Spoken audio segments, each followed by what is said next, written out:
Want to know a really scary reality check? Excuse the lighting. The sun literally just went down, and I'm not gonna get up to turn a light on because fuck that.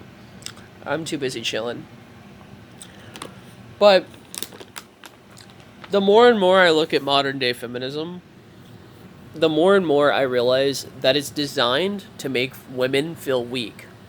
When they've proven throughout history to be strong, powerful, very capable individuals. And the reason feminism banks on women feeling weak is because they want to feel needed. Feminism, in its current state, wants to feel like a necessity in women's lives. And the reason it wants to do that, it hinders the very thing it tries to, it claims it wants to protect. The reason feminism banks on women feeling weak, inadequate, or insecure is quite possibly the worst reason you could have for any movement. It's money. Feminism racks in millions in people who want excuses to feel less than. It does. It absolutely racks in millions. And people who want to feel, they don't really want to feel, they already feel ostracized, or they feel like times are rough, and they just want someone who will say that times are rough. But feminism gives them so much more. They say, you're not alone, and it's not your fault. It's not your fault that you want to attack men. It's not your fault that you hate guys. They're the reason for your problems. Did you ever hear of this thing called the patriarchy? Did you hear of this thing about that men created?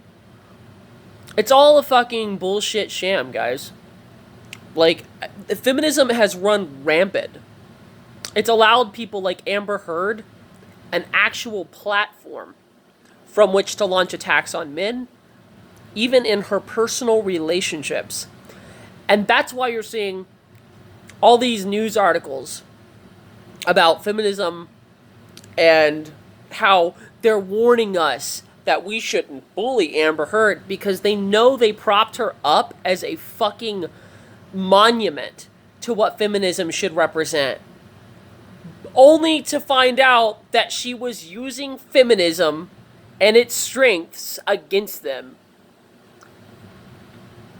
And the sad thing is, one of the most notable feminists that got a lot of like popularity in the world, and we are partially to blame. We watched the TV shows. We watched this, and we gave her so much attention when she didn't really deserve it.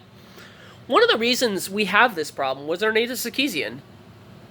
It was like, and yeah, I identified with Gamergate because I'm gonna be honest. Yeah, Gamergate was not the bully fucking motif that the media portrayed it to be. It wasn't. There was probably a lot of people who decided to act irrationally, probably had to deal with a lot of trolls that pretended to be Gamergate. But at its core, Gamergate was just about ethics inside of journalism. We wanted to be told the truth about games. That's all it was. That's legitimately all it was. And then they were attacked for it. This was the first instance in society where people wanted to be told the truth, and then they were attacked for it. So now you're attacked if you even give the truth. Do you see the trend here? We're raising a society of liars, and we're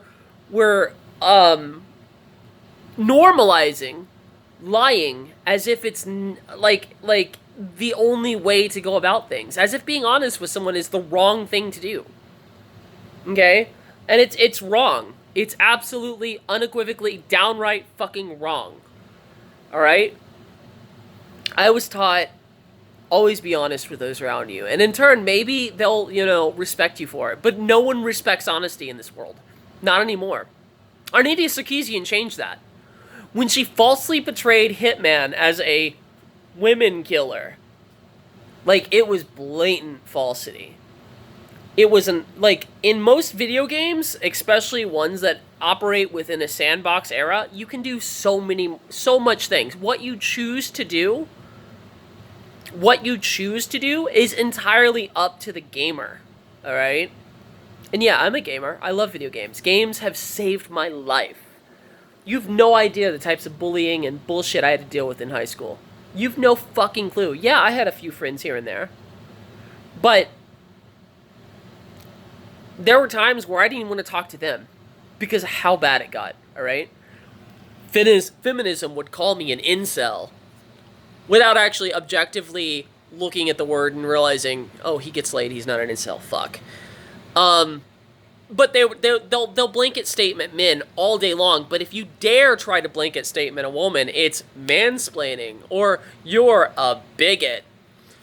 But where's the bigot remarks and the bigot comments and the bigot replies when feminism does it to men? When they literally refer to men as the patriarchy. Because, let's just be honest, it's a system established by men. Blame men. Blame men. Blame the opposite sex. Let's have a war on sex. Because you can't have a side. You can't have an army unless you have a war. Let's get that war started, guys. Let's have the battle of the sexes, right? That's what the whole thing behind feminism and men's rights is. And I'm sorry, I don't fucking buy it. I'm not going to be like 80% of the rest of these dumb fucks in the world. Yes, dumb fucks in the world. 80% of you fuckers buy into this shit. It's fucking bullshit. And you buy into it. Why? Because others do. There's a lot of reasons people buy into it. Others do, and they want to fill a part of the crowd. Alright? Or they themselves want an escape. They want to, do something they want to believe is good. But the sad thing is, the people in power they know it's not good. They know. Like, Arnita Sarkeesian gets off on power. There's moments where you look at her interactions with other people, and they genuinely said, wow, she's frightening. Because it wasn't because she was powerful. It wasn't because she was powerful. It wasn't because she was assertive or dominant or anything like that. It's a GTA poster in the background. Yeah, I do play GTA. Oh my goodness, he probably goes around killing women and shit. Right? That's probably what people are going to say. Well, I kind of just, raced a lot. I did a lot of racing in that game. It's a really good game for racing, believe it or not. A better arcade version of racing than I've seen in a long time. They did amazing with the physics in that game. That was back when Rockstar actually gave a shit. Needless to say, basically, what you have to deal with when you're a part of any of these groups is you have to go the way of the narrative. And if you don't go the way of the narrative, they ostracize you. What does that tell you? That tells you it's cult logic. I always stay away from cult logic. Always. 100% of the time I stay away from cult logic. Because it's just it's so easy to get taken in by the lack of self-awareness that cult logic tends to have.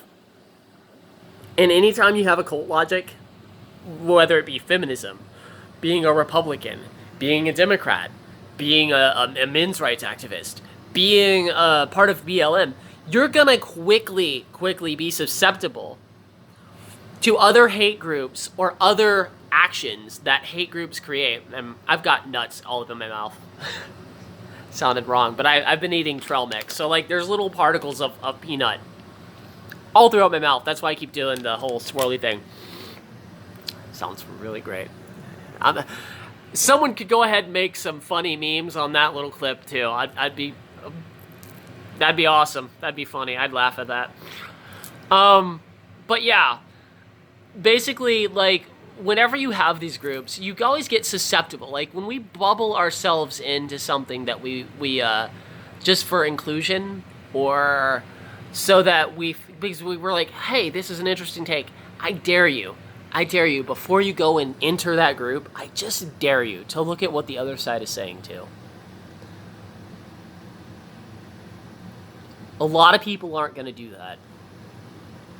And when you look at both sides of any equation, only then can you solve the problem. Alright? That's math 101, guys. So, anyway, this is just another video I saw that I thought we need to have a talk about, because I ran across an Amber Heard video, and everyone knows how that's turning out. Amber Heard is, she's revealed herself to be exactly what,